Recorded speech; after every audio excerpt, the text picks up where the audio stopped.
live on Twitch, so if anybody feels like tuning in to help us boost our numbers or sharing the stream with friends or on Facebook or Instagram or other social media, any little help would be wonderful.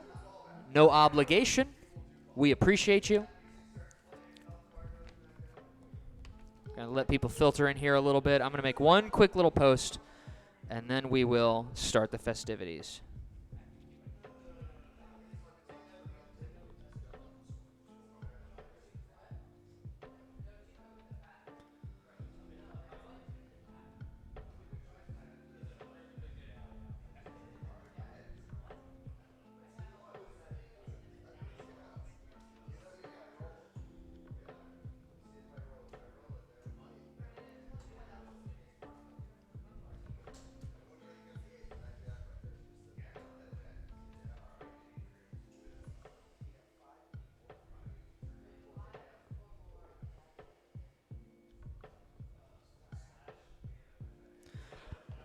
All right. Dad Ketchum, welcome to the chat, my friend. Thank you for being here. It's time for the stinger. You want to do the honors, Sam? Here we go. Monday Night Mercenarium.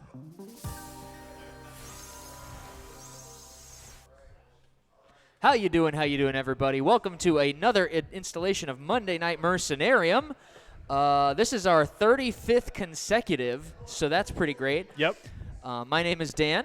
I am Sam. All right, and we are your hosts. And if this is your first time joining us, Mercenarium is an abstract strategy chance card game designed and created right here in St. Louis by yours truly. And it's a little bit like chess meets poker meets Mario Kart.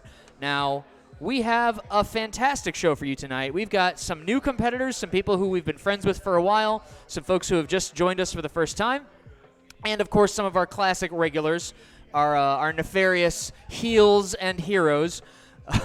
And we're trying a couple of new things tonight. One thing, we're not going to be doing the exhibition match we've been doing just because time.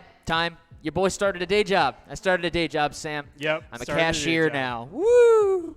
Maybe one day I'll be doing this full time. But until then, we're going to be focusing on the 1-versus-1 tournaments tonight. So before we dive into that, hey, welcome to the chat, Wella. Thanks for joining us. Before we dive into the tournament, if this is your first time joining us or if you just need a refresher, we always like to start these streams with a quick overview of how the game Mercenarium is played. This takes about 3 to 5 minutes. I'll try and speed through it fast enough that you don't get bored, but slow enough that you can understand what the hell I'm saying. And without further ado, let's go to the How to Play slides. Check it out, everybody. How to Play Mercenarium, Anthromancer's game of strategy, chance, and magic. Now, it is a 2 to 4 player abstract strategy game that feels, like I said, a bit like chess, poker, and Mario Kart. Each player is going to be controlling a house at one edge of the board, and the cards they control will always be oriented towards their house, indicated by their orientation line. You can see on the left here, the houses are illuminated by those colored squares, and on the right, you can see the red lines indicating ownership based on the lines on the cards. When we actually play the game, in the 1-versus-1 tournament, players will be sitting across the board from each other, so only 2 of the houses will be in play. The game is mostly played using black cards. This is a deck of cards that's very similar to a traditional deck of poker cards. 2 through 10, Jack, Queen, King, Ace. There's also a Lord of each suit. The suits are a little bit idiosyncratic. Really like that word. Bespoke suits. Been having excuses to use those kinds of words. But the claws, souls, gears, and blades are going to replace the hearts, clubs, diamonds, and spades. And cards are going to have a face value, a suit, and they're also going to have what we call an aura, which is just the dots around the edge. And that's how they're going to interact with each other on the board. The core objective of the game is to capture your opponent's cards by having more dots on your adjacent edge than they do, in which case you're threatening them. You can move into the space and capture the card. You'll remove it from the board and place it face up along your board edge, and the first person to capture 5 cards wins the game. That's the core, the main way to win. Now, in the event that there's a tie, there's going to be a suit wheel shown on screen at all times that'll tell you what happens in ties. If they have a relationship of threat, then whichever suit threatens the other suit will win that tie. So if a gear threatens a blade, it'll win. If it's annihilation, they're across the wheel. Either player can cause both cards to be discarded, and nobody is awarded any captures. Sort of a mutual destruction. And in the event that it's the same suit, if they're both the same suit and they have the same number of dots, they block each other. They can't interact. Those are the main ways that the cards interact with each other with the suit wheel there. Summoning and movement. So summoning is playing a card from your hand. You can play any card of any value in your house if your house is empty. You can also play next to your in-play cards as long as it sort of agrees with the in-play, the card in play based on suit or face value. So in the example here, this Jack or this 8 can be played next to this 10. The Jack because it's within one face value, 10 goes to Jack. And the 8 because it's the same suit. They are both gears. Whereas the 8 of claws and the Ace of souls cannot be played on the 10 because they are not linked by suit or face value. Once a card is in play, you can move it as your turn action, and movement is the easiest thing to learn because all the cards have the same movement archetype. They can be moved forwards, backwards, left, or right, one space. The technical term is orthogonal. Woo! Diagonals don't count. That's 2 moves. Lords. Now, they're the one face value that is not in traditional poker deck is Lords. They're sort of like suit-specific jokers. They are wild until they're in play. So no matter what suit your Lord is, you can play it next to any of your in-play cards. Once they're in play, they're no longer wild. You can only summon other cards that share their suit or other Lords next to them. And they fight with that suit. So you'll notice as we play that Lords don't have any dots, and so they're always going to be looking at the suit wheel to see how they fare in combat. In this example, the Lord of Blades annihilates with a soul, threatens a claw, is threatened by a gear, and blocks with another blade regardless of what dots are showing because that's just how Lords work. Now, the name of the game is Mercenarium, and that's because jacks, queens, kings, and aces, or what you would think of as the traditional court values, are mercenaries, and they can have their loyalty stolen from you if your opponent has earned captures. They can. The way this works is that once you've earned a capture, as long as it's face up, it works as a kind of currency, and on your turn, you can flip it face down to spend it, and then any jack, queen, king, or ace on the board that you do not currently control, you can point at and say, I'm going to buy that mercenary. It's going to pivot around, and it's going to change its orientation, change its dots, and it's going to be functionally yours. The one limitation on this rule is that if that mercenary was just summoned or if it was just bought, it cannot be bought again for a full round. It's under contract. Next, each player is going to start the game with 1 blue card. This is where the Mario Kart thing comes in. There's 15 of these in total. They are called hymns, and they activate specific powers related to they're all unique. They all have unique powers, and they totally change the flow of the game. They totally change who's in control of the board, and it's really a huge part of this game. Now, there are 15 in total. They're all unique. I will explain each one as it is used so that you can follow along because the cards themselves don't show anything indicating. You can also, if you go to anthromancer.com, you can get a PDF of the whole reference materials if you would like to see and follow along for yourself. The print and play, all those assets are totally free. So just go to anthromancer.com and you can follow along there. You can only hold 1 hymn at a time, but once you've used it, or sometimes the one you've got isn't useful in the situation you're in, you can get another one by making an offering. Offerings look like either 2 cards that are 9 or lower, 1 card that's 10 or higher, or if you don't like the hymn you have, that and any other card, or you can even spend a capture to learn a new hymn. And if you make any of those offerings, you can draw from the hymnal and get a new hymn and use it on your next turn. Now, I mentioned the main way to win the game is to be the first to 5 captures. However, there are 2 other ways that you can potentially win. The second way is if you eliminate all of your opponent's cards and you have a card in their house, you put them into limbo, and if an opponent is in limbo for a full round and there's no other players in the game, you win. You knock them out, you eliminate them, they have been prevented from playing additional cards, and you just win by default. It's sort of like checkmate in a way. And then finally, in the event that we burn through all the cards in either of the decks and get to the end of the game, so to speak, whichever player has the most unspent captures wins. And in the rare event that they have the same number of unspent and spent captures, we will actually go to look at the value of the face-up captures. Each card has a specific value assigned to it.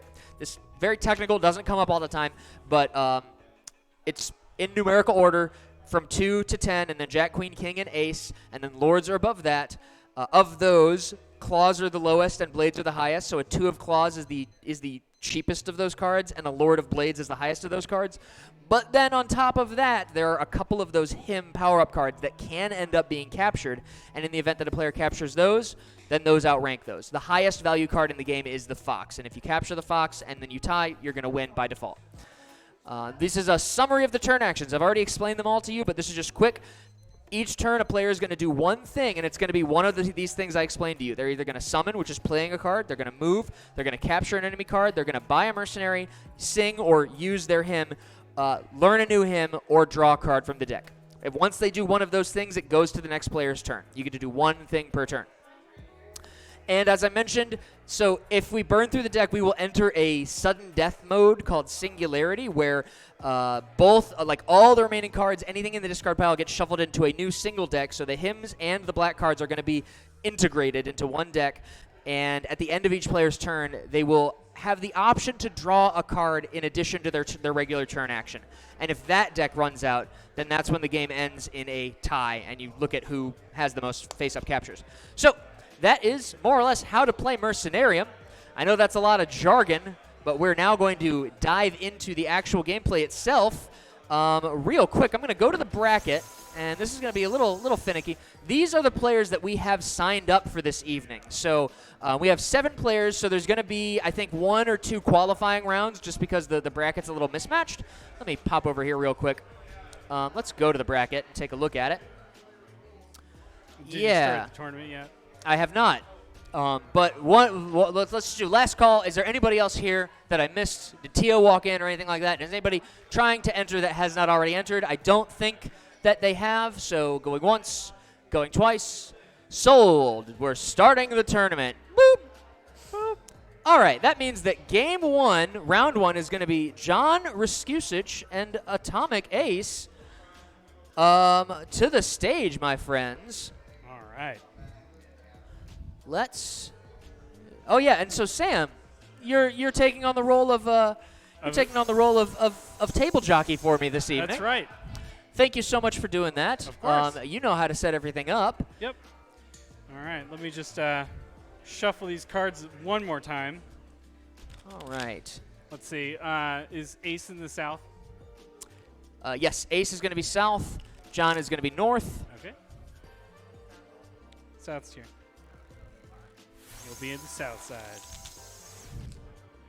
All right. All right. Could you cut that for me? Welcome back, John. Hell yeah. All right. Now, in these tournament matches, we will be using a chess timer to both control the amount of time the game can take and create a little bit more interesting dynamics. Players will have 7.5 minutes each. And if you've never seen a game played with a chess timer, basically, if you hit 0, it doesn't matter how well you're doing, you lose. Whoever runs out of time first, that's another way that you can lose the game with the timer. So the timer will add an interesting dynamic here. Okay. So, all right. Discards here. Start rolling. Did you already deal? Yeah. I didn't deal yet. Haha. They do need cards. Splendid. Players are going to start with 5 black cards and 1 blue card or hymn. Nobody knows what they're going to be until it actually starts. Let's see. So and Ace, forgive me. Before we start, I got it. 1 second. I totally dropped the ball here. This is sponsored by Courtesy Diner, and there's $50 for the winner and $25 for the second prize winner, thanks to Courtesy. So go out and get yourself a slinger after this, folks, because they give us money to make this happen. Thank you so much, Courtesy Diner. Money's on the line. That's all I got to say. Okay. Thank you, Dan. I could have done that more professionally. Support me on Patreon. All right. All right, so John goes first. Yeah, I scored higher, but... Yeah. All right. Oh, wait, nope. Wrong side. This is the first time I'm doing this. This is Sam's first time doing this, so it's okay. We're going to shake off the cobwebs. John, 7.5 minutes. All right. He's opening with Zodiac, and he rolls the Zodiac die, and he now has Visionaire showing. Now, Visionaire allows him to warp one of his in-play cards to another space. It's a teleport card. So it'll be interesting to see how he chooses to use that on a later turn, if he chooses to use it. Ace has summoned the 8 of gears in their house, and John responds with the 9 of blades in his house. Ace advances with the 8 of gears. And now John considers. John brings out the 9 of souls in front of his 9 of... Oh, the real Visionaire. Oh, Ace had the actual Visionaire card, so that allowed her to bring the 8 of gears over on the 9's flank. She's gone aggressive. Yep. John's going to use Visionaire in response. You cannot move into houses with excluding Visionaire. houses. So I you can apologize. Yeah, okay, great. John warps his 9. We've already got Visionaire twice. Ace is going to capture the 9 and take John's house and be first to capture. John moves into Ace's house, and both players are in each other's houses, preventing them from using them for summoning. So it'll be very interesting to see what they do with this 8 and this 9 on the board. Ace draws a card, looking for some more options. John summons the 8 of claws over on Ace's side of the board. Ace is learning a new hymn, and John starts making his way down to clear his house. Let's see. Yep.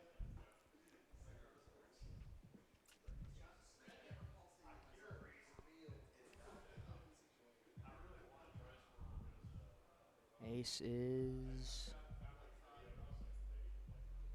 It all depends on if they're able to bring some cards out over there, because currently the 8 of claws definitely has the advantage against the 8 of gears.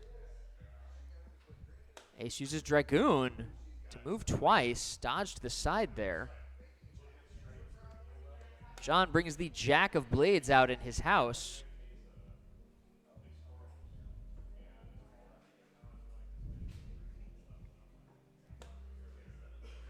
Ace moves down with the 8 of gears to threaten the 8 of claws, and now Ace draws another card.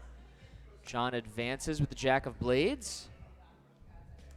Ace summons the Jack of Gears, forking the Jack and the 8 on John's side. A fork is any time a player threatens 2 of their opponent's cards at once. They can only really save 1 of those cards.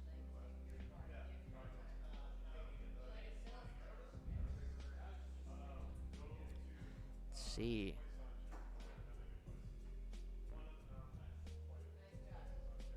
John's drawing a card. Ace is going to capture the Jack. It's going to bring her to 2 captures, and John's going to learn a new hymn. Goes back to Ace. She attacks the 8 with the Jack.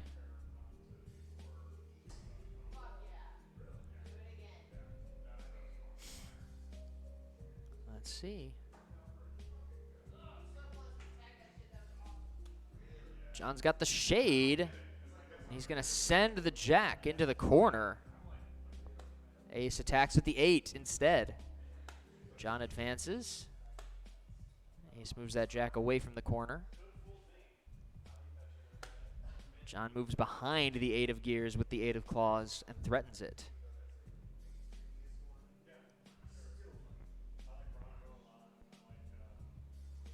Ace moves back towards John's house, and John draws a card. Ace attacks the 8 with the Jack. John pulls the 8 back to attack the 8 with the 8. 8s on 8s. Crazy 8s. Ace moves into John's house, and John draws another card. Ace stitches a Lord to learn a new hymn. John draws a card. Ace attacks.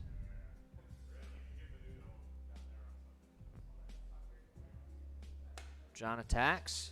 The 8 of claws now threatens the 8 of gears in his house.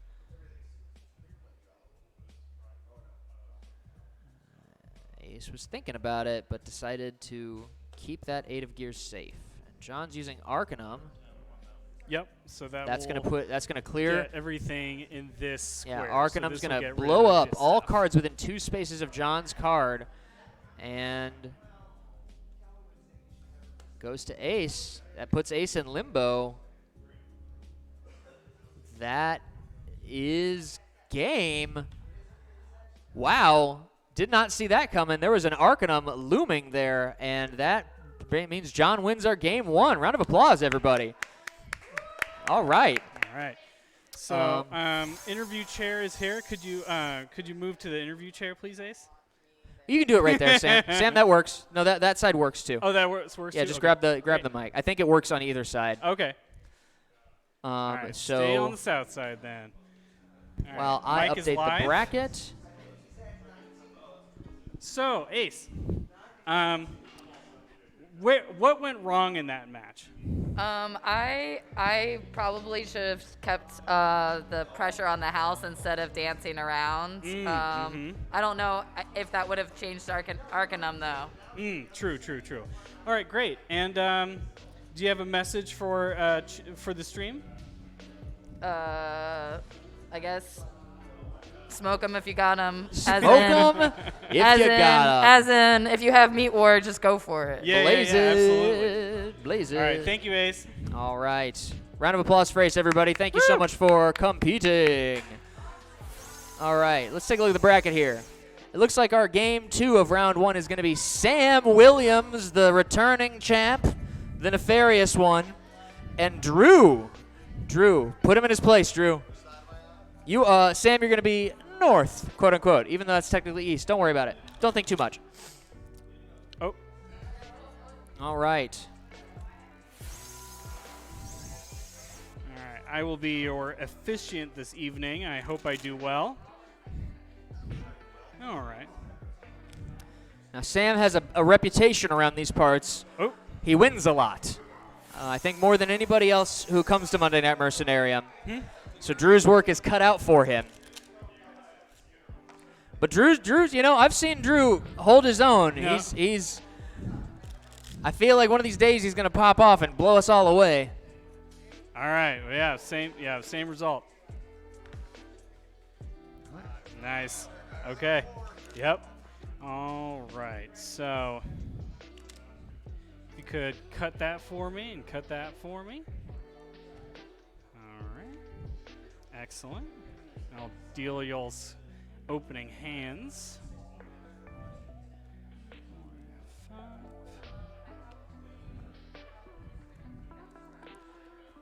All right, who's going first?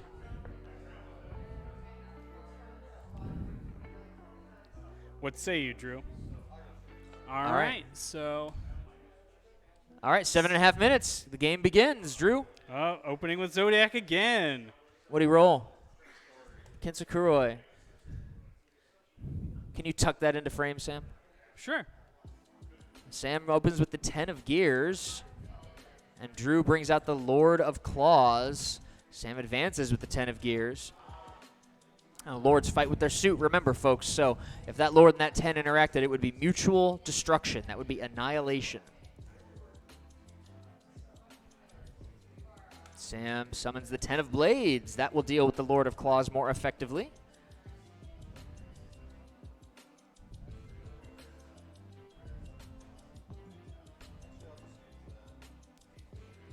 Okay. That was Kintsukure, I thought. Oh, I missed that. Sorry, I didn't see that part. Sorry about that, Dan. Okay, so that's the Shade. Okay, so he rolled Zodiac, it became the Shade, and he now activated it as the Shade, sending the 10 of Blades into the corner where it is less of a direct threat. But Sam is working his way back, keeping that 10 of Blades in the fray.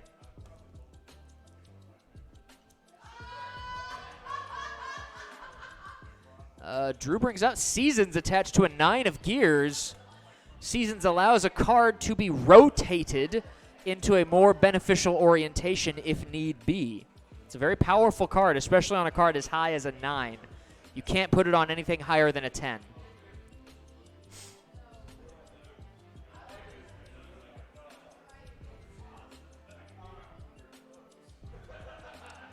Drew advances with Seasons. Sam heads it off with the 10 of gears. That 4 dots is going to overwhelm anything the 9 can throw at him, even with Seasons attached. Drew dodges. Drew's keeping it moving. Sam's keeping it moving as well, pushing him into the corner there. And now Sam's got him locked in.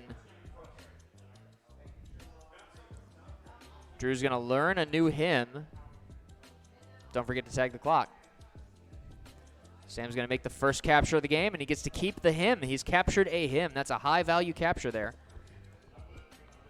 And Drew annihilates with the Lord, blowing up the Primary. 10. Oh, sorry. Okay, now we pause. So yeah, primary allows a player to look at the top 3 hymns, Oh, pick one. oh, sorry. Look at the top 3 hymns, pick one, and he can use it right away or hold on to it for later, after which the hymns will be shuffled. Okay, thank you. All right, thank you, Sam.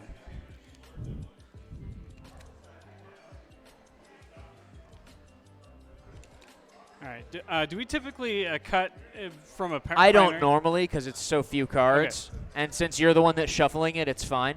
Okay, And then as soon as you're done with it, you unpause the clock. right. Unpause it. Okay, Yeah. great. And he's keeping it. Okay. Sam moves into the center space. Drew draws a card. Sam advances. He's 1 space away from Drew's house now. That's a tough spot. Hopefully Drew has something that can fend that 10 off.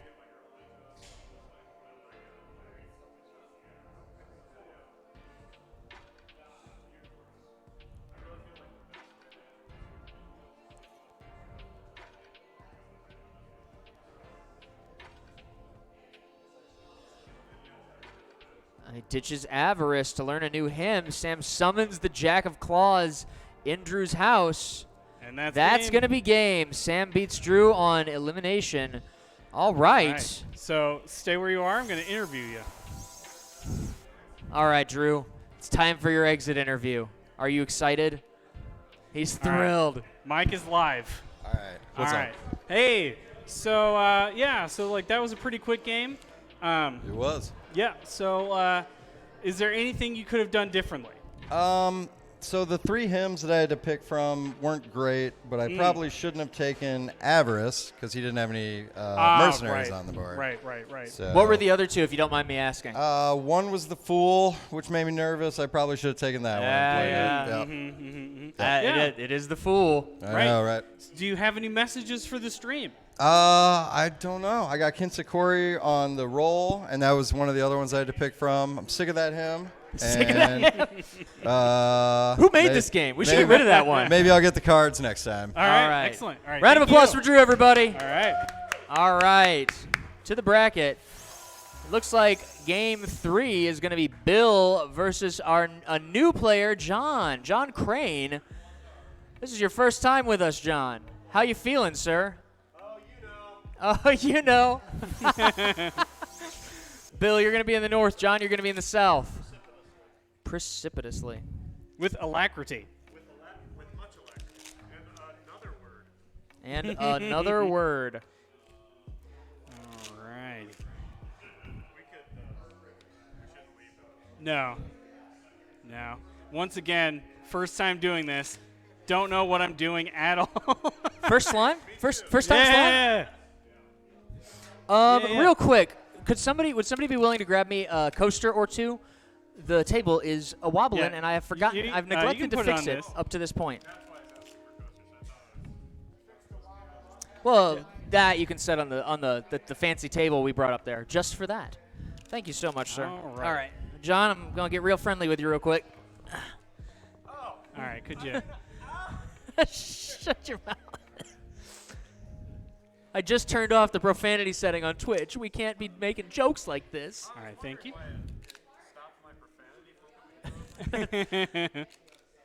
Okay. I only The need universal translator is filtering it out. How's that? Is that wobbly? Is that No, better? it's much better. That's- okay. Let me get one more in there. All right. You know, weebles wobble, but they won't fall down. Yeah. Okay. All right. All right. And then you need your cards.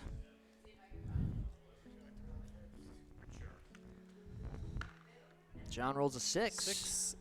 Bill and rolls a a 5. John, you get to We've decide had who's lots going of close first. rules in this game, or in this tournament. Grab those dice, Sam. And start the All clock. Bill, 7.5 minutes on the clock there. Begin. Bill opens with the 9 of claws, and John responds with the 10 of blades. A solid response, for sure. That is the downside of going Ah. first. Bill ditches Optimo and a 3 to learn a new hymn. Decided he doesn't want to wait around for that to be useful. He's gonna go. He's trying to go more aggressive, and he's got Zodiac. So let's roll the dice. What do we got? That's primary. If he were to activate that now, he would look at the top 3 hymns. He's gonna look Alright, at the top so 3 now- hymns of the hymnal. So, yep, take the 3. Once Then he's as soon made as you his make a choice, I will pause. he sets it aside, and then you pause once it hits the table. Yep. All right. All right, now we shuffle, and once you're done shuffling, you unpause the clock. Thank you, Dan. Yes, sir. All right. We'll do it 3 Beautiful. times because 3 is a good number. 3 is a good number. All right. Fantastic. Resume. All right. What do you got, Bill? Tag the clock. Are you going to use it or keep it? He's using All right. the Fox. The Fox is a lord whose suit he gets to control when he summons it, as indicated by the Fox dice in the top right corner of the screen. So that Fox right now is a Lord of Gears. Gears beat Blades in ties, meaning Bill is going to try and eat that 10. He's now threatening the 10 of Blades with the Fox set to the Lord of Gears. John's going to dodge. And Bill's going to ditch 2 to learn a new hymn. That's one of the powers of the hymns that summon, is that you can get other hymns while they're working for you.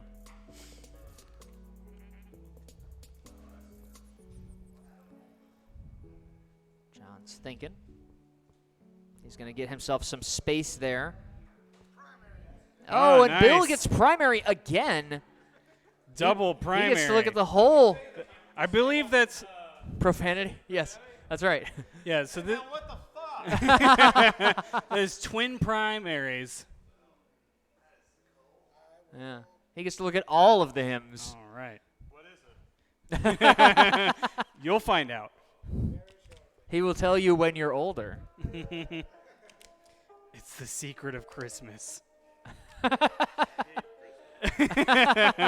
right.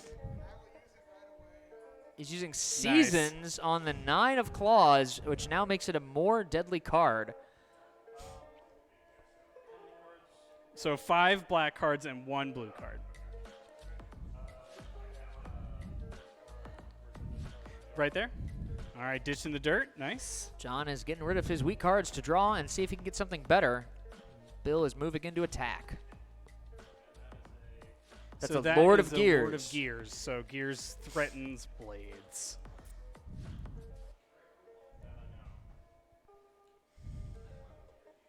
There's a Jack of Claws played on his 10 of Blades. Those 2 cards, if the Jack and the Fox interacted, they would annihilate, which is a decent defensive play.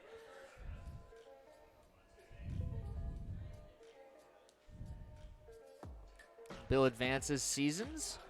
John brings out the Queen of Gears on his Jack. That's going to be harder for Seasons to deal with because it's got those 4 dots on the front there. Interesting. Dragoon. Oh, Dragoon. Nice. Yep, so keep the Seasons and ditch the 9. All right, John is on the board using Dragoon, which lets him move a card twice. And he captured the Seasons hymn. That's a pretty solid play there. Bill's going to draw a card, look for some options. John's going to annihilate right. the Fox. Make sure you clear the board before you tag the clock. Oh, That's all right. Bill's going to learn a new hymn.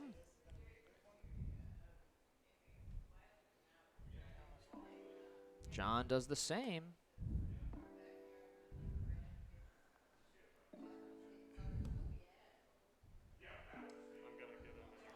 okay. Did you? So you have to just. What was the card that you discarded with this? Yes, you if have you're to getting discard rid at of least one one hymn to get card. another Yep, one, there you you go. have to get rid of a card with it. Yep. Excellent. Bill's drawing again. John brings out the Fool in so his it's house. it's the white die. That's Nice. 5 dots on every And edge. just as a reminder, every time it moves, you have to roll it. Okay.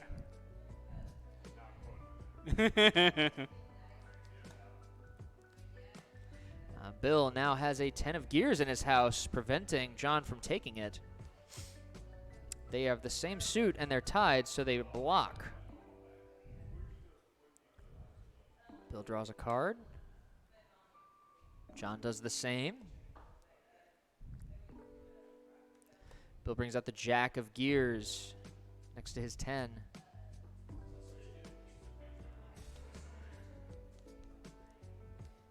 John moves the 10 of blades forward, and Bill responds by advancing the Jack of Gears.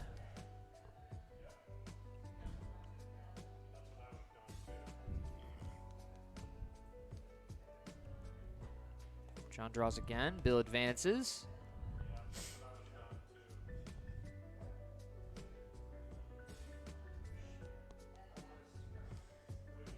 John's learning a new hymn. Will it serve him? We will find out soon. Bill draws again. Both players are drawing. Bill summons the Queen of Claws. That's going to threaten the Queen of Gears.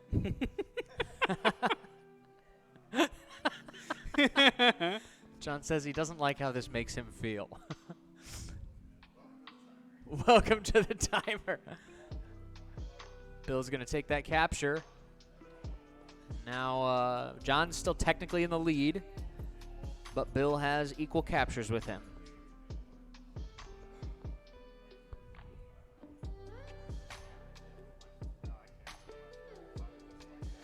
Roll the die. There you Hey, go. that's not Pretty bad. close.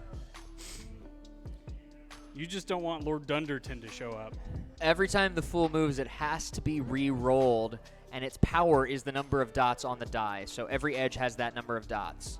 It's a very interesting card. Here we Sometimes it's go. risky. Nice, Lord of Bones. That's pretty good. The Lord of Bones beats everything. So that's threatening the Jack of Gears, and it's in the center space, which is a very commanding position for that card to be in. Bill's going to evade the Lord of Bones and threaten the 10.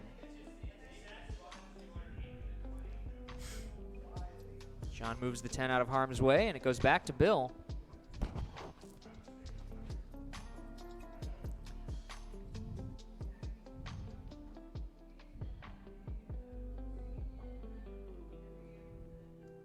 There's the shade, sending the Lord of Bones into the corner. All right. John brings out the Ace of Blades. It's going to threaten the Queen. Bill evades. That's right. You have been issued a copyright takedown notice.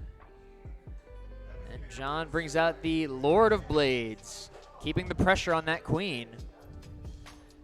Bill evades, trying to lure one of those blades into combat with the gears he has.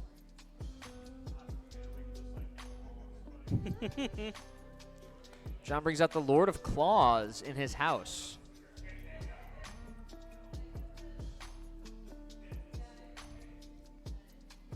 It's quite a board. It's a good time for an Arcanum. Bill moves Oh, over. there you go. Oh, there it is. So everything. So That's everything. everything within except two your spaces. Fool and your Lord.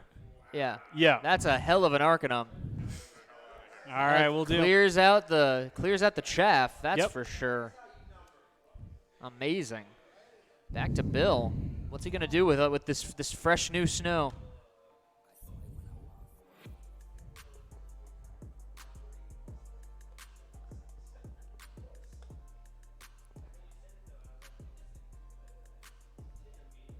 He's making his way downtown.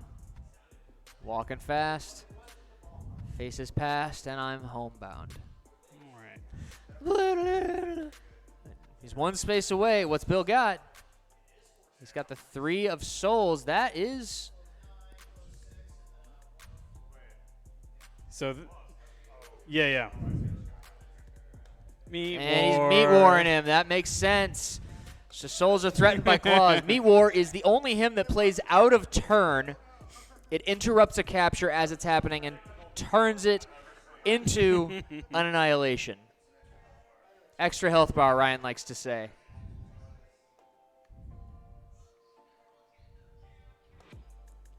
Both players are drawing, looking for some new options. John gets a new hymn.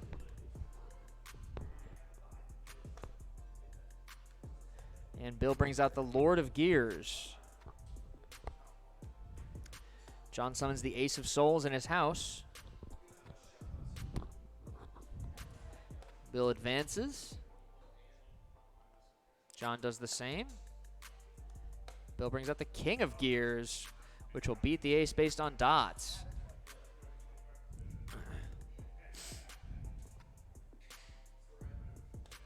John dodges to the side, moving towards the Fool. Bill pursues with the King. All right, Hey, Avarice. John's got Avarice. That lets him buy a mercenary without spending a capture, even if it's under contract. Gains control of the King, and now he has much more of a board state than Bill does. Bill's stuck with just that Lord now. Bill draws. John advances with the King. Bill draws again. The King can't threaten the Lord, so Bill's taking this opportunity to refill, replenish his resources, and maybe get some options here. Bill brings out the 8 of Claws in his house. If that interacted with the King, it would be mutual destruction, so he's trying to keep John from taking his house. John draws a card. All Bill's right. going to annihilate. Back to John.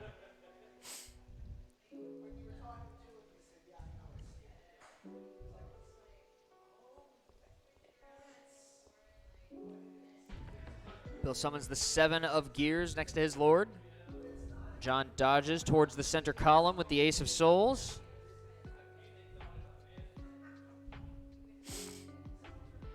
Bill draws. John attacks the Lord with the Ace. Souls beat Gears and ties. And Bill's going to buy the Ace with his 1 capture there. That now belongs to him. That Ace is going to be under contract for 1 round. John draws a card.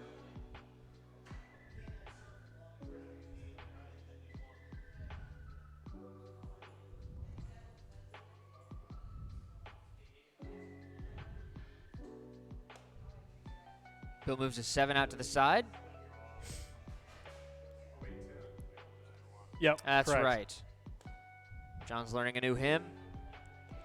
Bill's advancing towards John's. And John is buying the Ace. Bought it back. Back to Bill. He's going to put Nice. Druid on the Ace. It can't be bought now. Bill's going to learn a new hymn. John advances to threaten the Lord once more.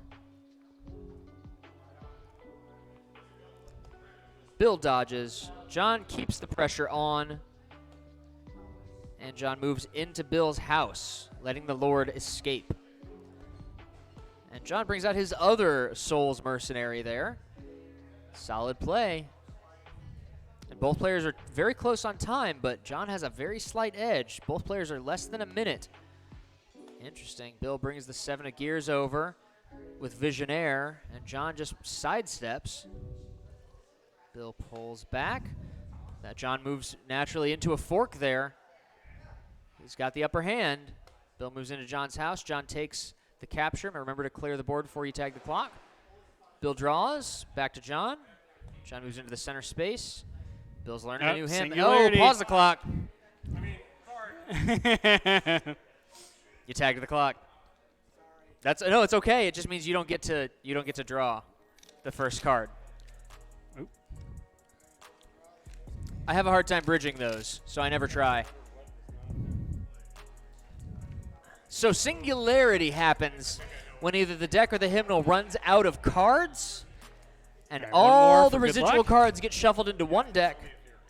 All right, and then adversary cuts Adversary cuts the deck, and then he's going to be the one who gets to draw the first. So he's going to Oh. stack himself a hymn there. the deck. Nice. Now unpause the clock, and it's John's turn, and that All only right, happened because go. Bill tagged the clock before Singularity was resolved. And now John, hang on, no, you got to put it back. You tagged the clock before. That's right. Okay. I apologize if this is your first. Is it paused? Okay. In Singularity, if you tag the clock before you draw your card, you don't get to draw your card, which is what just happened to Bill. So you tag the clock and then drew the hymn. You have to draw it before you tag your turn, before your turn's over. So Bill, he should, and that matters right now.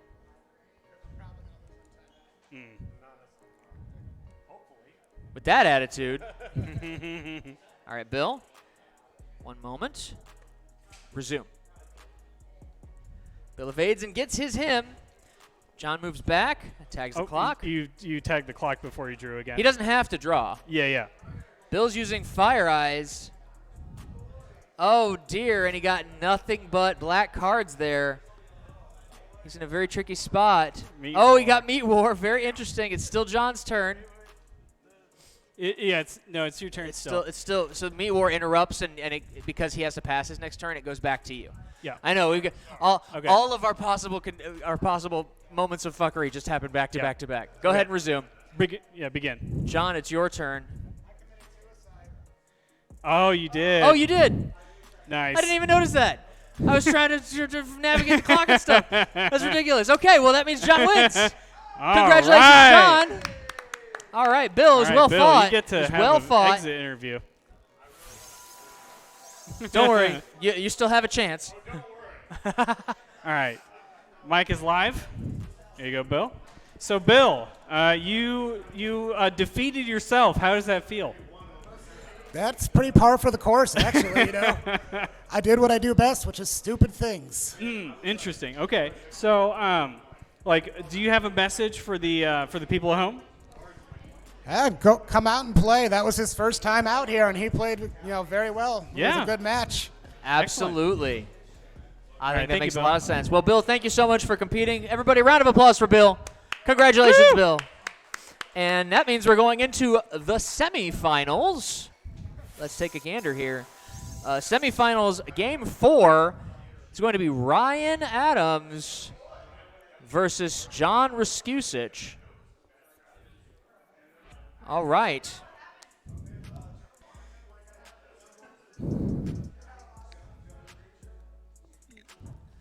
All right, so John Raskusich. All right. Ryan, you're going to be north. John, you're going to be south. North side. All right. What a rousing evening, my friends. All right. Thank you.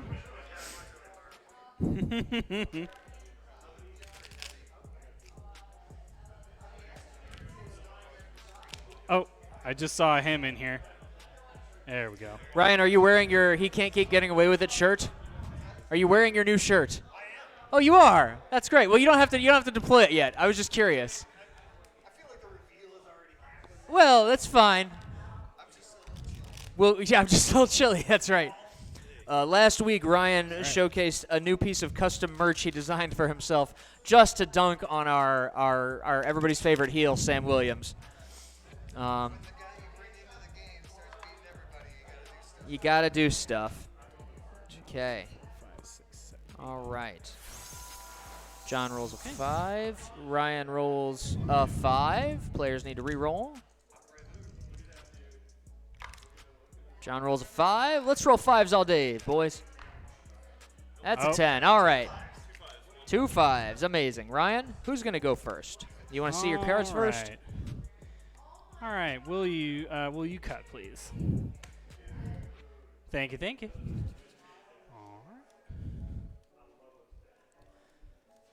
All right. Both players get 5 black cards, 1 blue card. And Ryan gets to decide who's going first. As soon as he makes his choice, we start the clock and the game begins. John's going first. John, you got 7.5 minutes. May your knife chip and shatter. John brings out the Queen of Claws, a dicey play. It's always dangerous to open with a Mercenary in the event that your opponent has Avarice. You can lose on the first turn, but it seems Ryan did not have Avarice. He had Fire Eyes, which allowed him to replenish his hand and get rid of some of his weaker cards. John advances with the Queen of Claws, and Ryan summons the Queen of Blades. A good response to the Queen of Claws. John dodges to the side with the Queen of Claws. Ryan's going to ditch the Lord of Souls to learn a new hymn. John draws.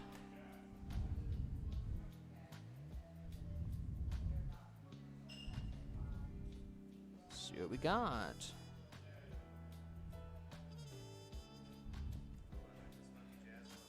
Yeah. Yeah, everyone break out your cigars. Break out your cigars. Your jazz cigarettes. John moves to the side. Ryan advances, taking the center space with that Queen of Blades. John moves forward.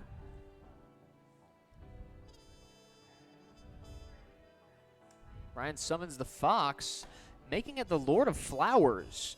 Now, the Lord of Flowers is interesting. It means that the Fox annihilates in all captures, but can be used to summon any card.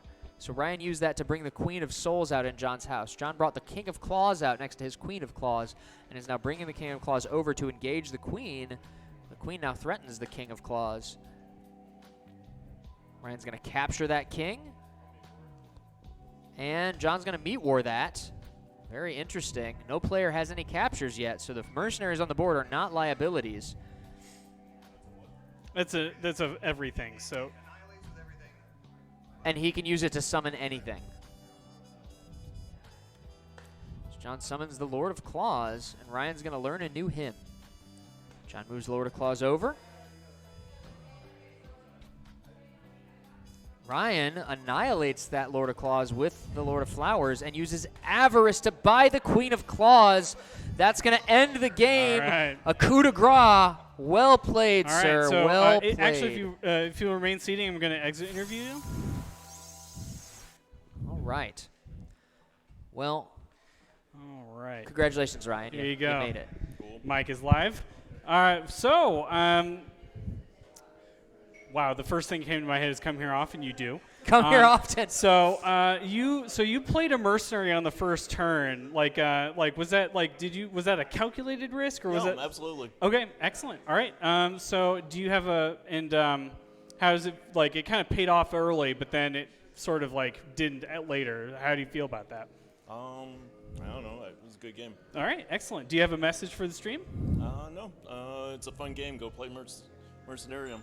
All right, on. excellent. Thank you so much. Thank you so much, John. Round of applause for John, everybody. Beautiful. We're going to go to the bracket here. Punch in these scores, and what happens next? Looks like we have the next game of the semifinals is going to be Sam Williams versus John Crane. This will be very interesting. John's first tournament. Sam, a seasoned veteran. Can John pull it off? Can he put him in his place? Can the newbie defeat the veteran? Sam, you are going to be in the north. John, you will be in the south. All right. Oh, let me. So the board has cardinal orientation. So this is north and this is south. So that's why we've. And then it also there's a south camera and a north camera. So that's and Dan's got it set up so that your name appears next to your camera feed on the in the stream. So we all know your name. Yeah, It sure does, though I can't make it out. Sam rolled a 10. John rolled a 6. Nice. So Sam's going to get to decide who Okay, goes and, first. Will you cut the black deck for me? Thank you so much. All right.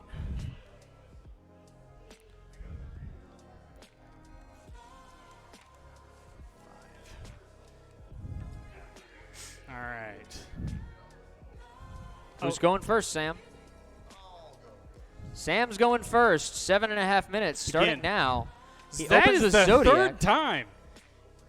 He opens the Zodiac, rolls 2, gets a Meat War. That's quite a card to have looming over the game early like that.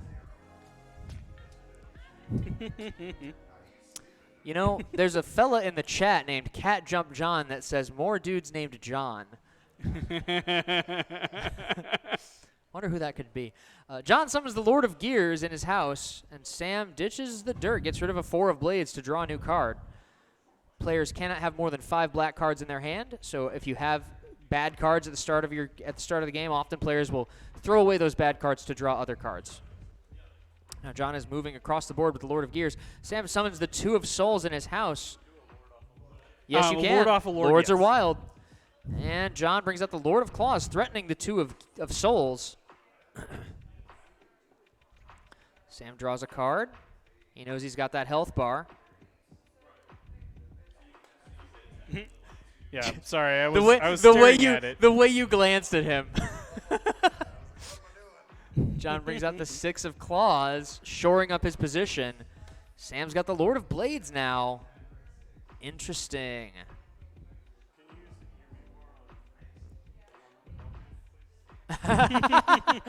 That's a fork. John's going to take the capture, and Sam's going to meet war it, and that's going to give him a chance to respond. All right, it's your move now. He pulls back. Sam moves to the edge to threaten the 6. John pulls back, and Sam pursues. John dodges back towards the center space there. Sam's going to learn a new hymn.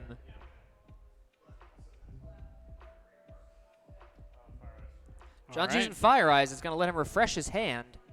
Refreshing. It's the sprite of hymns. I don't know. What is like engage your thirst or something?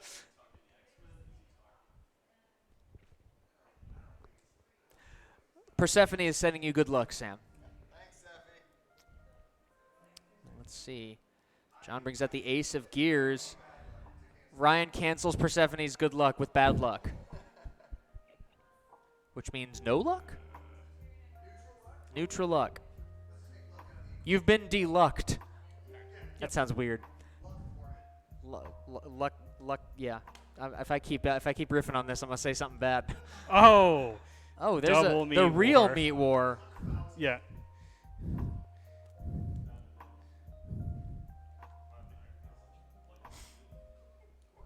All right. John draws a card. Sam does the same. John learns a new hymn. Sam evades his house.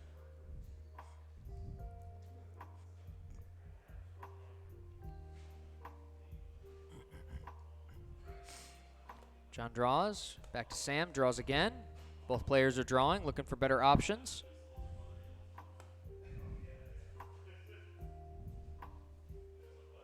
John advances with the Lord of Gears. Sam brings out the Ace of Souls in his house.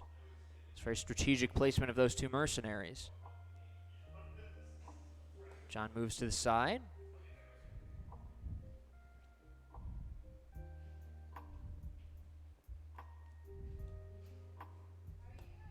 All right, John brings out the 10 of Gears, threatening the Ace of Souls.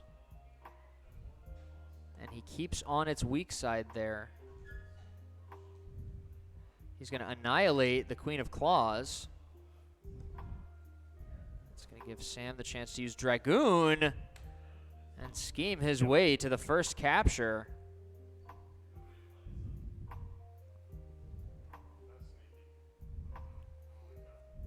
John does not like that. He finds it sneaky.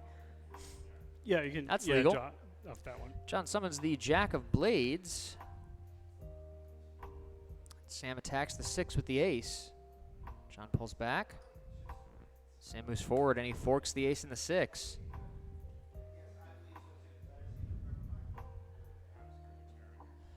The Shade sent into the Shadow Realm. The Ace of Souls is now in the far corner. And he's ditching a Jack to learn a new hymn. He's doing a lot with what he's got here. Sam draws a card. John's got primary. He looks at the top 3 hymns of the hymnal. You pick it, and then you set it aside, and then we will pause the clock and shuffle. And after we unpause it, you will reveal if you are using it or keeping it. All right, set it aside. Face down, usually. However you want to do it. Sam shuffles. Once he's done shuffling, we unpause and you say, now or never. And then if you're not using it, you'll tag the clock right away. And if you are using it, you use it, and then you tag the clock. All right. Yep. Unpause. Yep. You're gonna. He's keeping it. He's keeping the him. Advances. Sam moves into his house. John moves forward to threaten the ace. Sam keeps it going. He's dodging to the other side of the board for some reason. Yeah. You can use the him whenever you want. John draws a card. Sam advances to threaten the jack.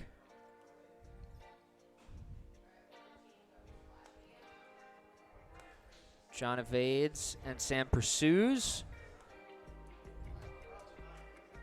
And Sam brings out the 9 of gears in his house. John throws Arcanum. That's going to wipe that side of the board. Very nice. Very nice. Sam draws a card. John advances with the jack of gears. John is going to have to make up this time difference. I know he commented, he observed it. Sam's learning a hymn. John's right next to Sam's house. Of course, Sam does have a capture there. John enters Sam's house. Sam is now in limbo. Sam uses Avarice to keep his capture and buy the jack of gears. John's going to discard a queen to learn a new hymn. The crowd wants to know why you suck so bad, Sam. Both players learn hymns. Sam starts advancing with the jack. Maybe it's Maybelline. No, he's born. Yeah, he's definitely born with it. Is that how he gets his mustache so shiny? Yeah, nefarious. Sam dodges to be more of a threat to the 6.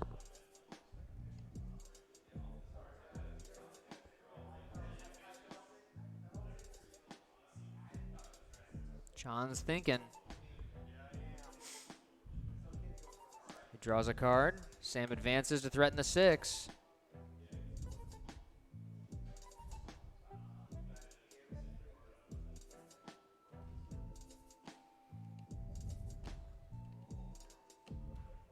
He's using Visionaire. Interesting play. Sam moves over to threaten the ace.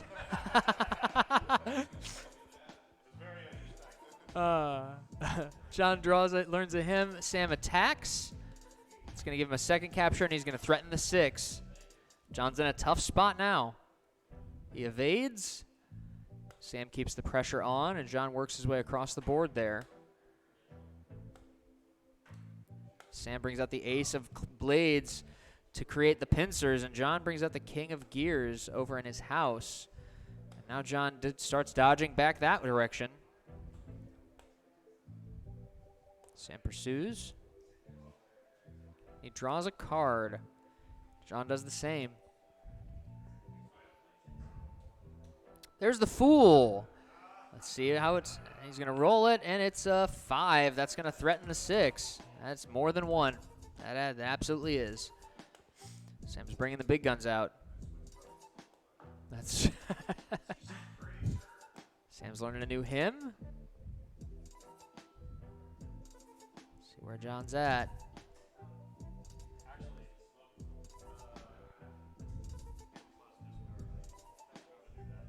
You only have to discard 1 when you're discarding a hymn.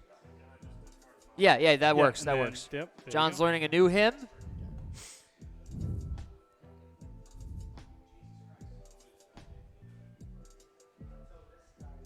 Let's see, Sam draws. John's going to use Druid on his King of Gears. That card can no longer be bought. Sam's learning a new hymn. We're down to the last hymn, folks, before Singularity.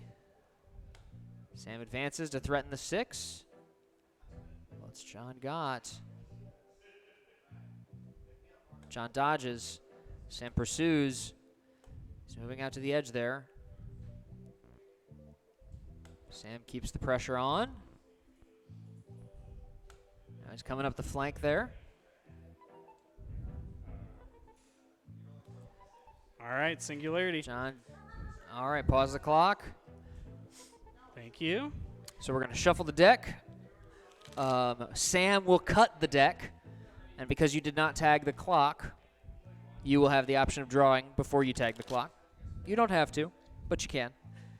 But that way your opponent doesn't get a free him off of you. All right.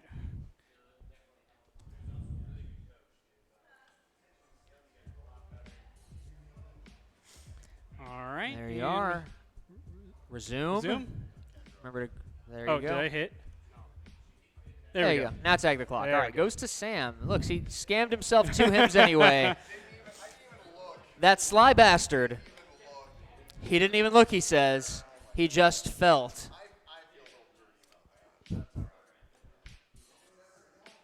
Sam says he feels dirty about that. He's the only one that has to live with himself, folks.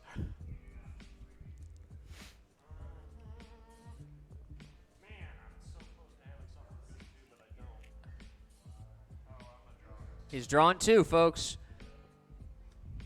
Sam's going to use primary. In Singularity, primary lets a player look at the entire deck and pick any one card. They cannot use it right away. They have to use it on their next turn or later, but they get to pick any one card. Usually it's going to be a hymn, a powerful hymn. Often it's Dragoon or Meat War or Avarice, but that's a pretty strong play this early in Singularity. Made his choice. Sam's going to shuffle. John's going to cut. And then we will unpause the clock.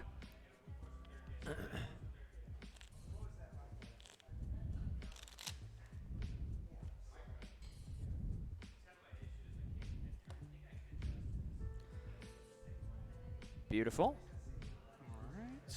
And now resume play.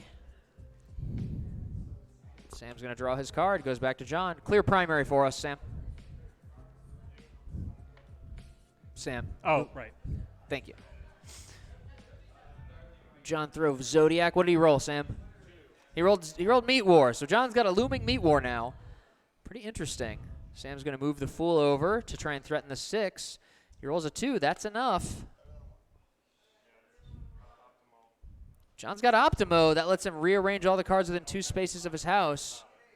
Very interesting. Very interesting. Beautiful. Oh, dear. Sam threw Arcanum. Took his ball home. Oh, thank you. John brings out the 9 of gears.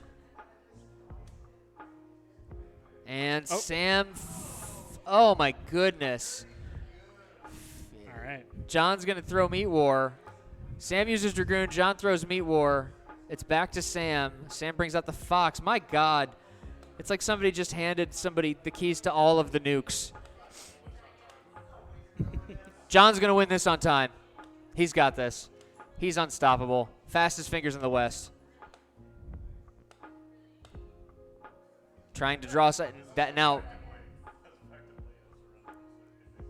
Sam brings out the 9 of Souls. This move has. John summons the. That's not legal, John. I apologize. That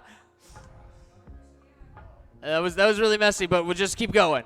It's fine. We got 5 seconds. We all know what's going to happen. John's about to win in the craziest way I've never seen. John! Oh! All right. All right. That's the semifinals, Excellent. folks. Sam, once more, on to the finals. John, you ready for your exit interview? Exit interview time. The mic is live. Okay. All right. So this is your first tournament. How do you feel about that? Yeah, you know what we did? We just wanted to go out there and play the game. We had our game in our heads, and some days that works out, some days it doesn't work out. We just do what we can. Thank you so much for that. That was perfect. Do you have a message for the stream? Just keep believing in yourself. If you got a plan, you got to stick to the plan. You got to go out there, and you got to trust your team. The team behind me, they're the best people in the business. I wouldn't do this without them. All right. Your new nickname is Coach. Thank you so much. Oh, that was the best. That was the best. John, you're wonderful. Thank you so much for being here, man. All right. That's exactly what we needed. That means soon. I already did. Let's see. That means it's going to be Ryan and Sam once again in the final. Ryan and Sam. And Ryan is going to be north, Sam, so you're going to need to switch sides. You must abscond. You want a vamoose? Ryan is he's cold, but he is still wearing the shirt. All right. If you beat him, you have to rip your fleece off, like Superman. Oh, he's taking it off. You got to show that camera one more time, just so that we folks got context. There you go. There it is, and the backside. Oh wait. He can't keep getting away with it. There it is, folks. All right. Now, this is the money game. The player who wins this walks away with 50, and the second place walks away with 25.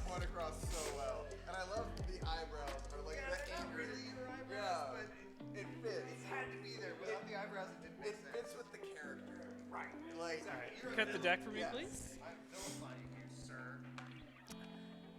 Every night after Sam wins Monday Night Mercenarium, he ties a maiden to train tracks. All right, it's time to deal, which is something I've been doing mostly consistently. All right, thank you. In your hands. Discards in the middle. Who's going first? Start the clock. 7.5 minutes, Sam. Sam opens with the Fox, set to the Lord of Flowers. Big-time players make the big-time plays. Ryan's going to ditch the dirt.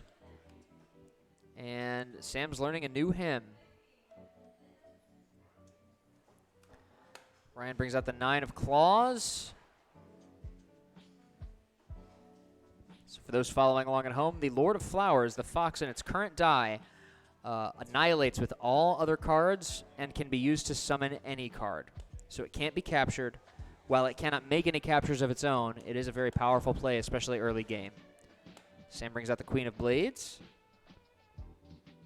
and moves into position there, trying to keep the hem the 9 in, deprive it of advancement. Ryan evades. Sam brings out the 6 of Blades, increasing the attack against that 9, and now keeps that 9 dancing. Forces Ryan back into his house, and Sam moves in formation.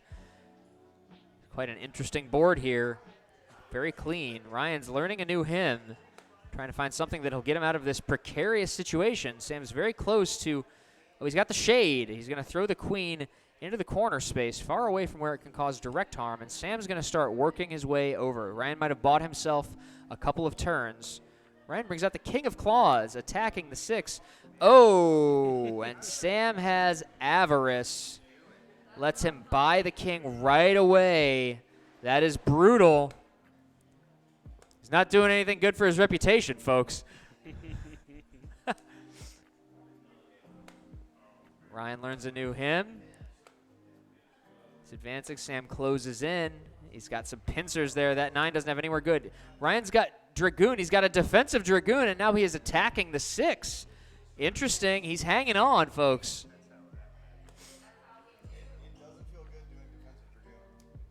Ryan is learning a new hymn. Sam moves in to attack the 9, and Ryan continues to evade.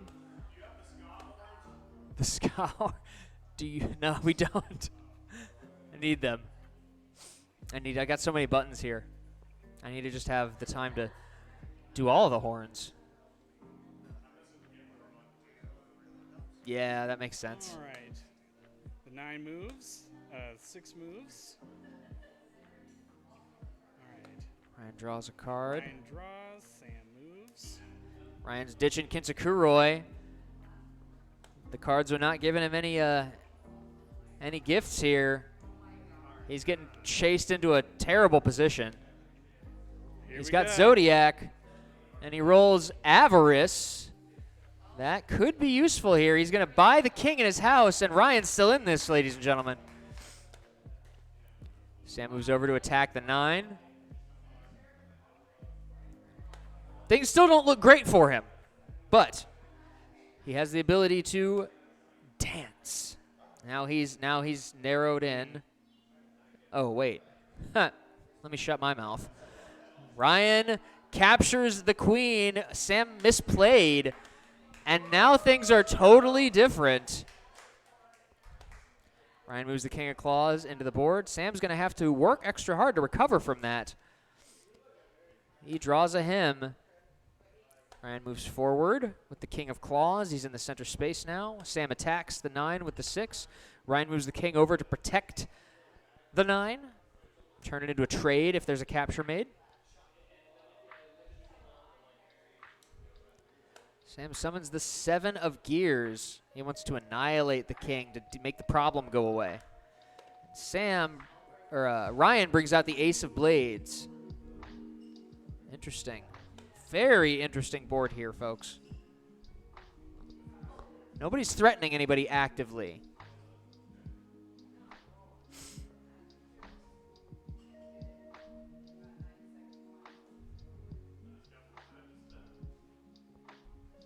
Sam draws. Ryan does the same. Both players are looking for some other cards that might break the stalemate here.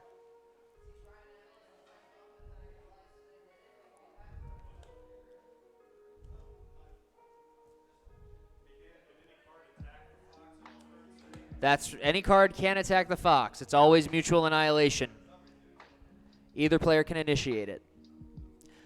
Ryan brings out the queen of gears. Sam's going to trigger that annihilation. Ryan's going to trigger that as well. And Sam now is free to make a capture. Ryan is moving towards Sam's house with that ace. Both players have a capture now. It's a pretty neck and neck game. And they're both fairly close in time as well. Sam brings out the Lord of Claws north of his 6. Ryan draws a card. Sam does the same. Both players, once again, drawing back and forth. It's like that Cards Against Humanity card. Pooping back and forth forever. There's Seasons. Sam brings out Seasons attached to a 10, a very powerful card. Seasons lets that card rotate as a turn action, remember. So Ryan brings out the 10 of gears, and Sam now uses Primary. He's going to get to make his choice. He's considering. He gets to keep it or sing it. He made his choice. We pause the clock. Sam shuffles the deck. Two Sams on stage. Can you keep it? Can you keep it straight? It's funny. Last week, was it last week when y'all Yeah. Last week when I had to just use your last names. All right, keeping it or singing it? Sam's using Visionaire to send Seasons and attack the 10 of gears in Ryan's house, but Ryan's got Optimo. Interesting. He puts the 10 behind him and moves his 10 of gears forwards. Optimo lets a player rearrange all cards within 2 spaces of his house. Let's see. What is happening? Sam is being thoughtful here. Because Ryan's now attacking with that Jack of Souls. Sam brings the Ace of Gears. And Sam has Meat War. That's going to blow that card up. And Ryan's going to attack the Ace of Gears with the Ace of Blades. He's pulling back. Sam's working his way across the board there. And he moves into a fork, threatening the 10 and the ace. Ryan evades. Sam captures the 10, gets his second capture, and Sam takes the lead. Ryan draws a card. Sam moves over. Ryan moves into Sam's house, and Sam moves into Ryan's house. Aces and aces. Ryan brings out the Ace of Souls, and Sam moves the Lord of Claws into the fray. Ryan dodges that ace out to the side, trying to shore up its weak side. He's going to ditch the Jack of Gears to learn a new hymn, and Sam's going to attack the Ace of Souls with the Lord of Claws. Sam draws a card. What's Ryan got? Ryan's going to use the Fool. This could be, that's a 5. It'll block with the Lord. If it was the circle icon, if it was the Lord of Bones, it would threaten the Lord. But in that, all other orientations, the Fool blocks with Lords. They come to a stalemate there. Sam's learning a new hymn. Ryan draws a card. Sam moves forward to attack the ace. Ryan evades. Sam uses Arcanum. Rough. That's going to put Ryan in limbo. Ryan does have a capture, so the game's not over. Ryan's going to buy the ace of gears. But Sam has 2 captures, so Ryan has to figure something out very quickly here. Sam's going to buy the ace back with one of his captures, putting Ryan in a tough spot. Ryan's Singularity. entering Singularity. Very interesting. This is for all the money here, folks. So my co-host Sam Hatfield's going to shuffle the deck. Ryan triggered Singularity, so Sam Williams will cut the deck, and Ryan will... How much is it worth to you? $25. 25 smackerinos. I designed you a shirt, he says. Sam says, no, how about not? Begin. Oh my goodness. Ryan chooses not to draw, forcing Sam to, if he wants that hymn. Very interesting. He enters Ryan's house. Ryan uses Optimo, gets himself out of that situation once more. Draws a card. All right, the game continues. There's Visionaire. Sam moves the ace back into a far more aggressive position. That's quite a back and forth there. Rough all day long. Ryan, is that it? Have you been festooned?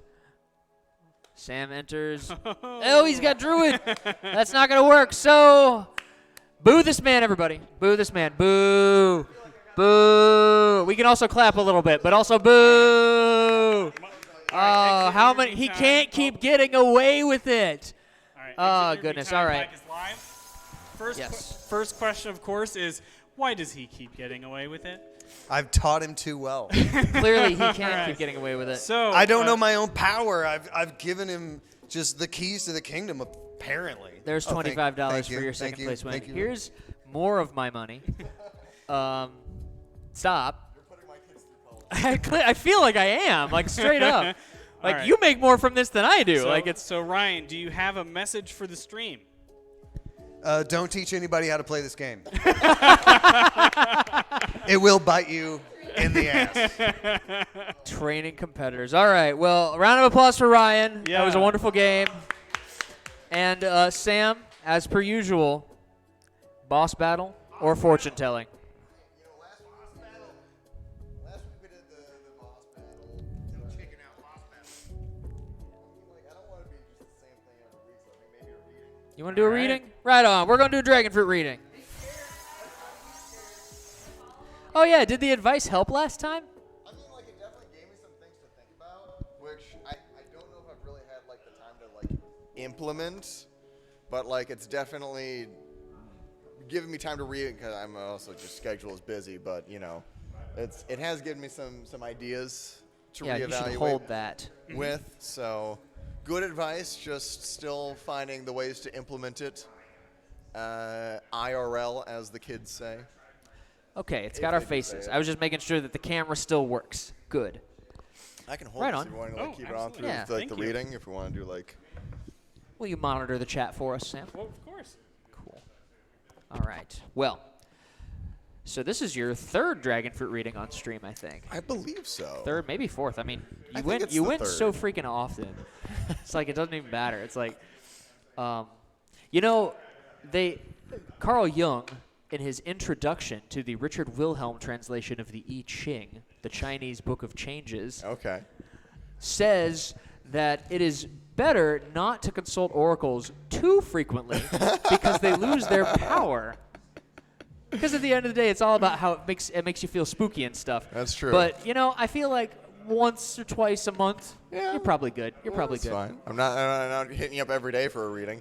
Indeed. Yeah. Now, Well, last time you had a specific topic. I did. It's like, what if you picked a different topic that's like radically different?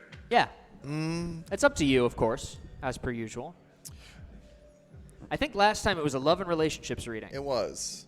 I don't know if I have anything that's radically different, But I think so. Maybe like a blind reading, and then I'll talk through kind of what Perfect. is bubbling to the surface while we're doing it. I think Awesome. could be fun. I'm going to do one more shuffle here, and then I need you to cut the cards, and then we're going to roll the dice. We're going to flip these cards over. Okay. Okay. The last few times I've done reading, I've intentionally made sure there was hymns that were at the top. Yeah. Because I find them more interesting and Yeah. also force of habit. So this time, I'm going to do this blind. He's closed his eyes. I've closed my eyes, and we'll cut it there. Perfect. All right, you've cut the cards. Go ahead and roll the dice. All right. You get to go first. No, I'm kidding. All right, so you rolled the 5 on the Fool die, the 4 on the Fox die, and the 1 on the Zodiac die.